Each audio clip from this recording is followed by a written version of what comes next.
update ko kay megastar, ang ating megastar Sharon Cuneta. Sharon Cuneta, pay respect to the daddy of Small Laude. Siguro kilala nyo naman si Small Laude dahil sikat ito na vlogger. At syempre, maganda, cute, mayaman.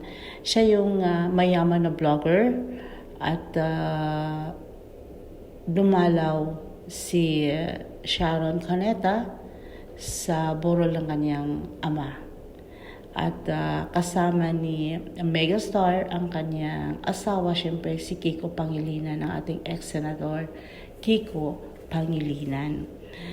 Yan ang update ko ngayon kay Sharon. At habang pinapanood ko ang kanilang video ay hindi ko sukat akalain na magkaibigan pala ang mga pamilya nila. So, at habang pinapanood ko rin ang mensahe ng ate ni Small Laude na tinatawag nilang Tita Ales or Ate Ales, ay makikita mo talagang napakalungkot.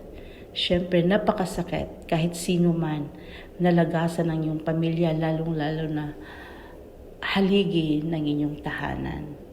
Kaya ito lang update ko kay megastar kasi unexpected ko talaga na magkakilala sila ni Small Laude, yung pamilya ni Small Laude, kasi hindi naman napapublish na ganito, ganyan. Ang nakikita ko kasi nakasama sometimes ni Small Laude ay si Gretchen Barreto. Yun yung madalas kong nakikita sa mga vlog ni Small Laude dahil sinusubaybayan ko nga at pinapanood ko si Small Laude sa kanyang mga vlog. Natutuwa ako dahil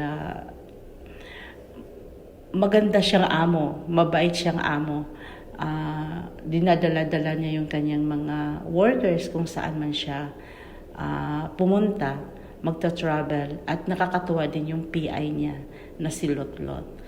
Kaya guys, ito lang yung update ko ngayon kay megastar, at I will update more kung mayroon pang bagong mga update.